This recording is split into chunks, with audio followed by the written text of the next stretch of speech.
There is a man in almost every room who does something that most people never consciously notice, but every woman in that room feels.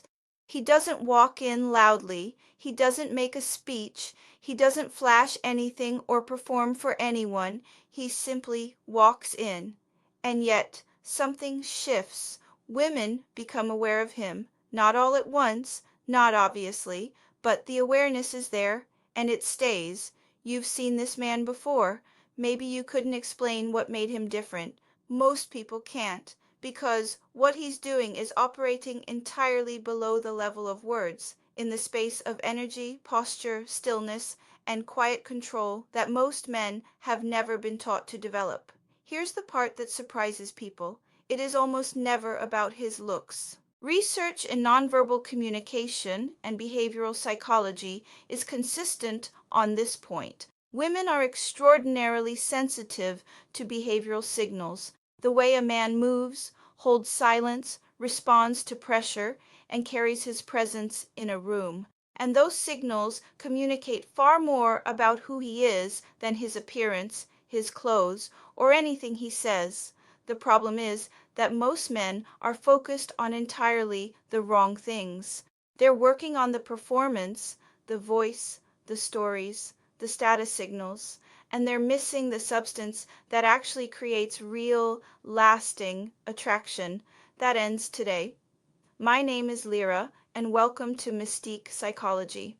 In this video, I'm going to walk you through 7 specific ways that naturally attractive men carry themselves, behavioral signals that women pick up on almost instantly, often without even realizing they're doing it. These are not tricks. These are not pickup lines. This is the psychology of presence. And once you understand it, you'll start seeing it everywhere. Before we go any further, subscribe to Mystique Psychology right now. Every week on this channel, we break down the real psychology behind attraction, presence, and human behavior. Not surface-level advice, deep, science-backed insight that actually changes how you move through the world. Hit that button. Let's get into it. Before we get to the 7 signals, I want to reframe something that most men have fundamentally backwards. Most men believe that attraction is something you build through action, through what you say, what you demonstrate, what you prove. So they talk more, they show off more, they try harder. But here's what the psychology actually shows. Attraction, especially for women, is far more often triggered by what a man doesn't do than by what he does. She is not primarily attracted to the performance.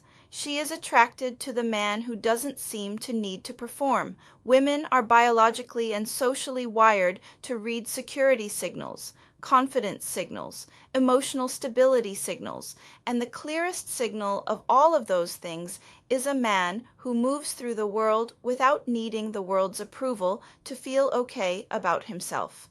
That quality, that quiet, unforced self-possession, is what these 7 behaviors are all pointing toward. Not 7 tricks to memorize, 7 expressions of the same underlying truth.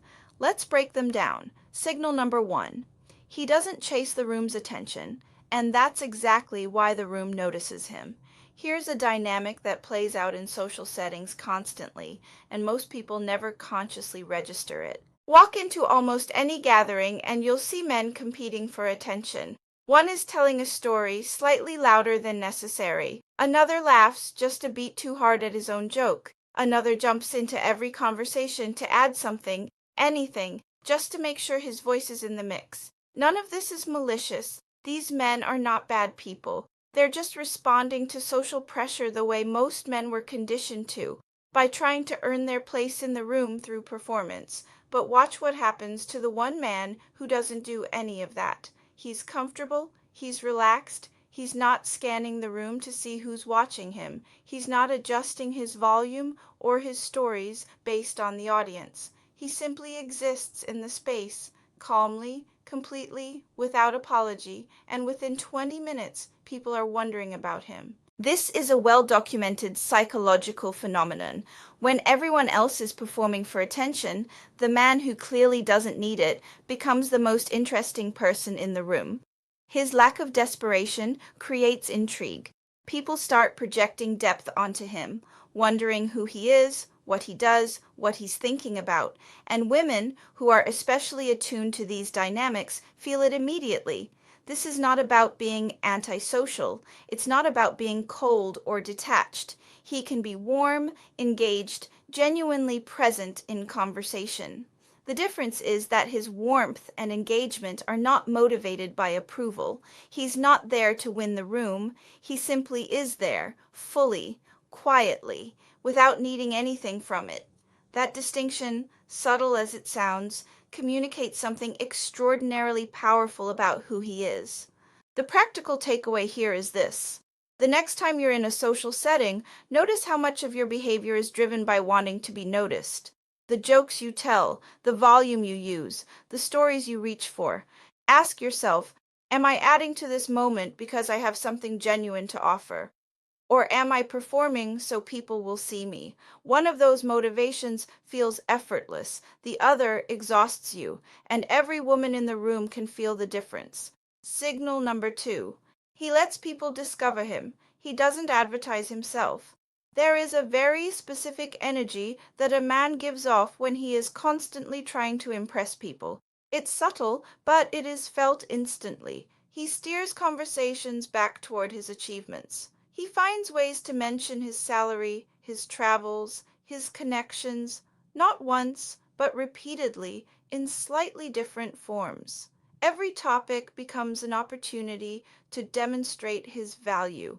And the strange thing is, even if everything he's saying is completely true, even if he really is successful, experienced, accomplished, the energy behind it undermines the content, because what it communicates at the level beneath the words is, I am not sure you see my value. Let me show you. Let me prove it. Let me make sure you're impressed. That's insecurity, and women feel it, often before they can consciously name it. Now contrast that with the man who simply doesn't bother.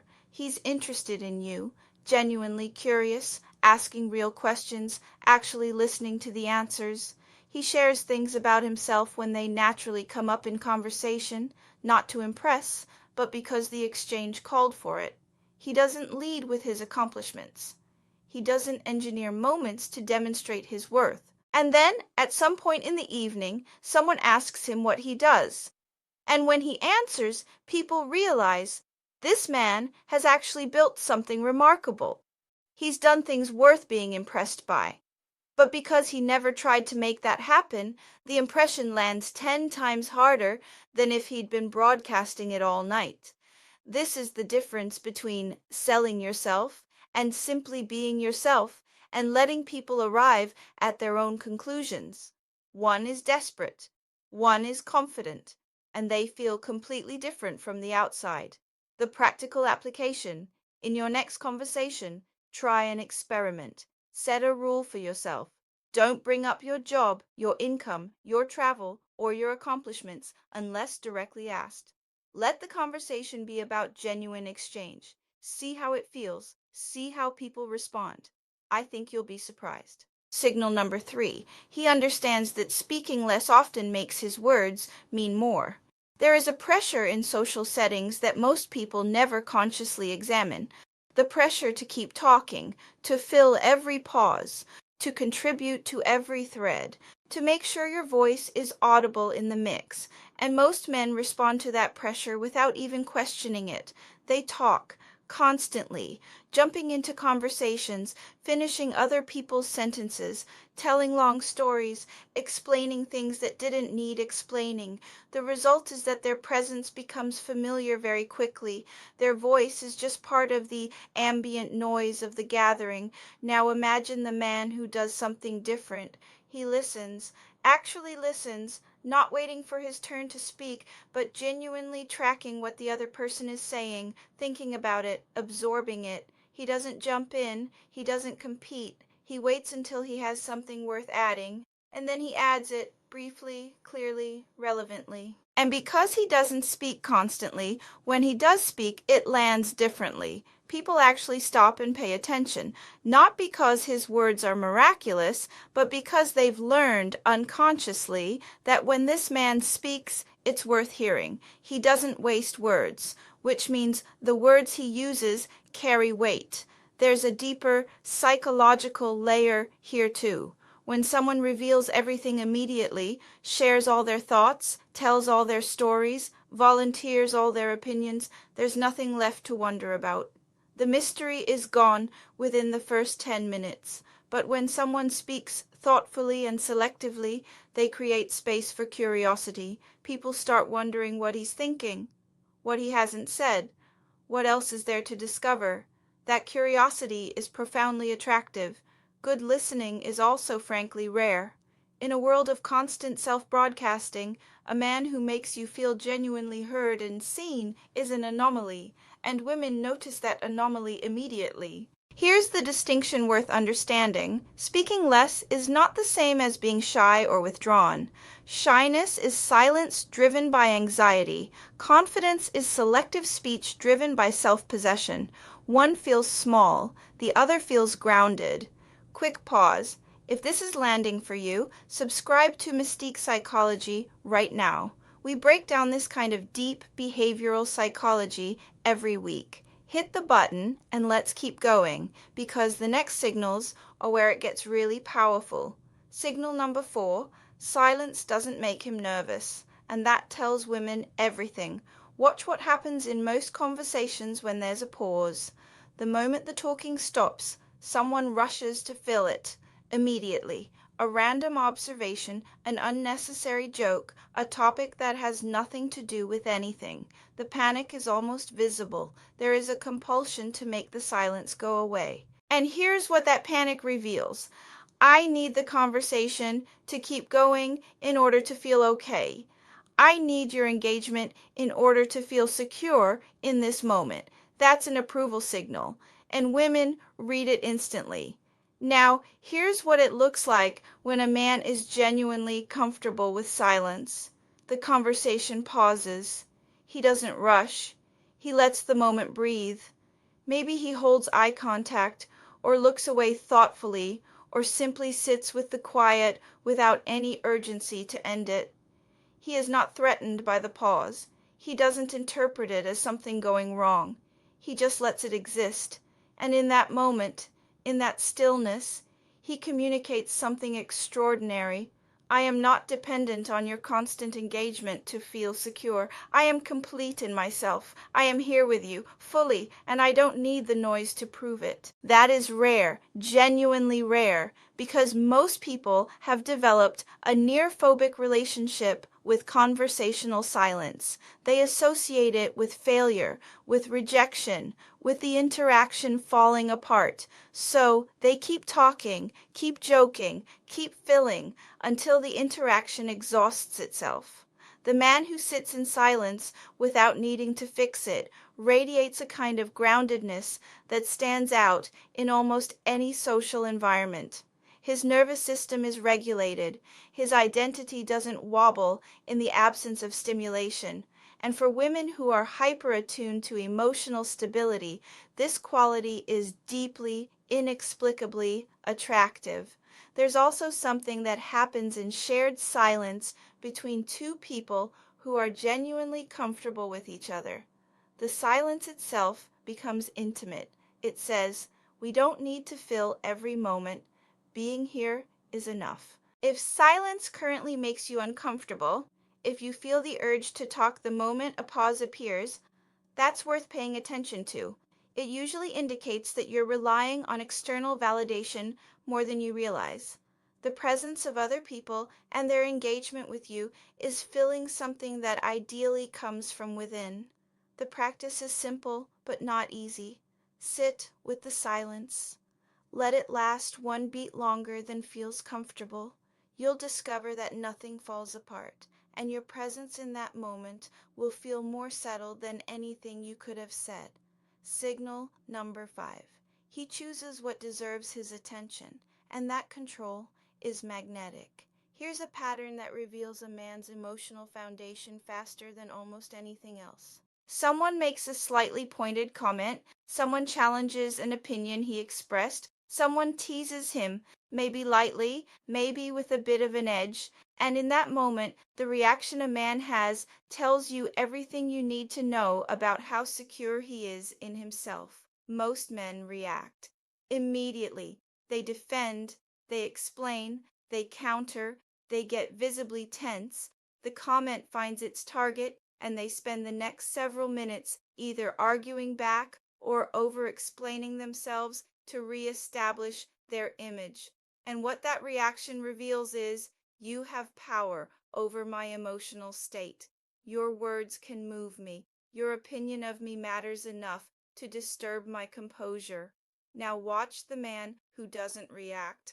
Not because he's passive, not because he's a pushover, but because he has made an internal assessment that this particular comment from this particular person in this particular moment does not deserve his energy. He might respond with a brief, calm acknowledgement. He might offer a slight smile and let it pass. He might say nothing at all and simply let the moment move on. His body language remains unchanged. His energy stays level. That non-reaction communicates something that cannot be faked. I am not controlled by your approval or your disapproval.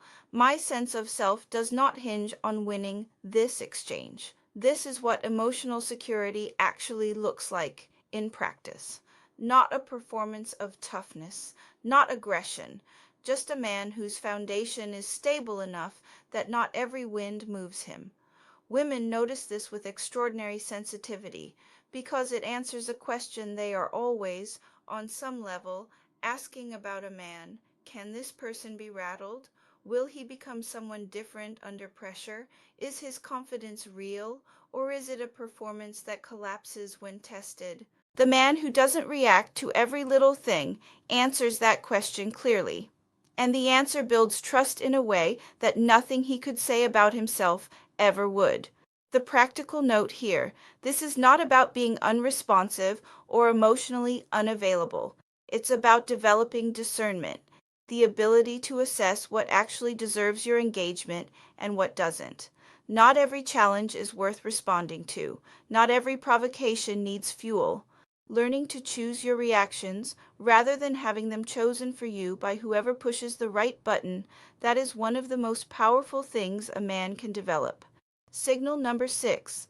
The pace at which a man moves says more about his confidence than almost anything he could verbalize. Here's something most people have never consciously registered, but feel constantly. Fast, rushed movement communicates anxiety.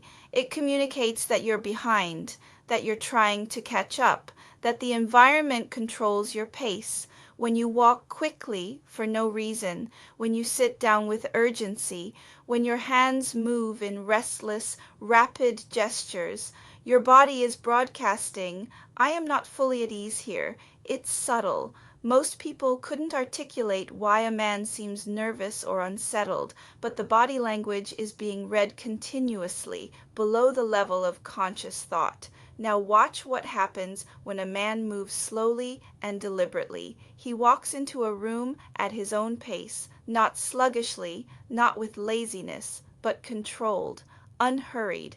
When he sits down, he settles in.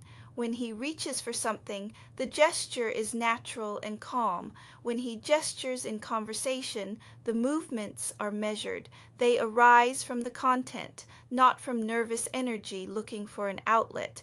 Nothing about him looks like he's trying to keep up with anything. And the impression that creates is profound. He appears to be a man who is comfortable with time, who doesn't feel pressured by the room's pace, who is in control of his own presence rather than being swept along by the social current around him. Psychologically, this maps directly onto concepts of status and confidence. Individuals perceived as high status tend to move more slowly and deliberately than those perceived as low status.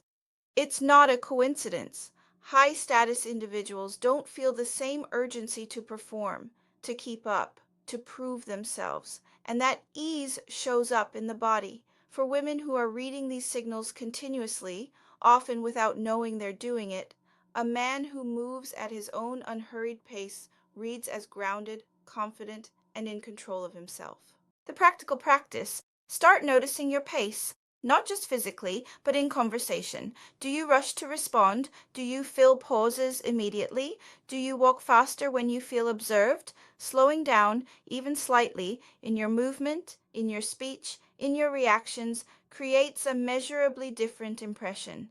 Signal number 7, and this is the one that underlies all the others. He doesn't need approval, and it shows in everything he does. Let me paint a picture of what approval seeking looks like in practice, because most men do it constantly without realizing it. He makes a comment and then glances around to check reactions. He over-explains his opinions to make sure everyone understands and agrees. He adjusts his position on something the moment he senses mild disagreement, not because he's genuinely persuaded, but because he doesn't like the friction. He laughs louder at the jokes of people whose approval he wants. He softens his genuine views to avoid any social cost. None of this is dramatic. None of it looks obviously insecure, but the pattern, accumulated over an evening, tells a very clear story. My sense of myself is conditional on how you respond to me, and people feel that, especially women, because it means his personality isn't fully his own. It shifts to match the room, it adjusts to keep the peace, it performs rather than simply being. Now here's the man who doesn't operate that way. He has opinions, and he holds them calmly even when someone disagrees. He doesn't need to win the disagreement. He doesn't need everyone to agree. He's genuinely curious about other perspectives, genuinely willing to update his thinking when he encounters a compelling argument. But he doesn't change his views just to avoid friction or to keep someone comfortable. When he makes a statement, he makes it. He doesn't follow it with a glance to check for approval. He doesn't soften it with endless qualifiers. His identity is consistent in different rooms, around different people, under different social pressures. He is recognizably himself, whether he's with his closest friends or in a room full of strangers. That consistency is one of the rarest things a human being can possess, and it is one of the most attractive, because here's what it signals at the deepest level: I know who I am, and I don't need your confirmation to know it. For women especially, who are looking, consciously or not, for a man whose foundation they can trust, that kind of stable, approval-free identity is magnetic in a way that no performance, no story, no accomplishment can replicate. Let me bring all 7 signals together into the single idea that connects them. Every signal we've covered: the comfort with being ignored, the lack of performance, the selective speech, the ease with silence, the non-reactivity, the deliberate pace, the freedom from approval, they are all expressions of the same underlying quality. He is not dependent on external circumstances to feel okay about himself. He doesn't need the room's attention to feel interesting. He doesn't need people's approval to feel worthy. He doesn't need the silence to end to feel comfortable. He doesn't need to win the argument to feel secure. His sense of self is internal. It doesn't shift with the social weather. It doesn't inflate when people are impressed or collapse when they're not. And that quiet, unshakable self-possession is what women are actually responding to when they feel drawn to a man who just has something. They can't always name it. Most people can't. But they feel it. And it is more compelling than anything a man could demonstrate or perform. The good news, and this is genuinely good news, is that none of this requires you to be someone you're not. It requires you to become more fully who you already are, by removing the layers of performance, the approval seeking, the anxious social management that most of us have built up over years of conditioning. You don't add presence, you uncover it. Let me give you something concrete to take away from this video. This week, pick one signal from this list, just one. and practice it deliberately. If you tend to talk too much, practice letting one conversational pause go unfilled. Just sit in it. Count to 3 in your head. See what happens. If you tend to justify and over-explain your opinions, practice stating one thing clearly and then stopping. No qualifiers, no checking for approval, just let it land. If your movements tend to rush, consciously slow your pace for one social interaction. Walk in at your own speed. Sit down calmly. Let the environment wait for you rather than the other way around. These are small adjustments, but they are not superficial. Each one is a small act of reclaiming your own presence, of signaling to yourself as much as to anyone else that you are not governed by external pressure, and the cumulative effect of those small acts practiced consistently over time is the kind of quiet confidence that walks into a room and changes the atmosphere without saying a word. Here's the truth I want to leave you with. The most attractive men in any room are almost never the loudest, the flashiest, or the most aggressively confident. They are the men who have developed a deep and genuine comfort with their own existence, men who don't need the room to affirm them, men who move at their own pace, speak on their own terms, and remain steady while the world around them performs. That quality cannot be faked. It can only be built slowly, through practice, through honesty with yourself, through a willingness to stop performing and start simply being. And when you build it, when you walk into a room and feel genuinely, quietly at ease in your own presence, you'll notice something shift. People notice, women notice, not because you demanded it, but because presence like that is rare enough to feel like gravity. I'm Lira. This is Mystique Psychology. Drop a comment and tell me, which of these 7 signals resonated most with you? Which one do you want to work on? I read every comment. I'll see you in the next one.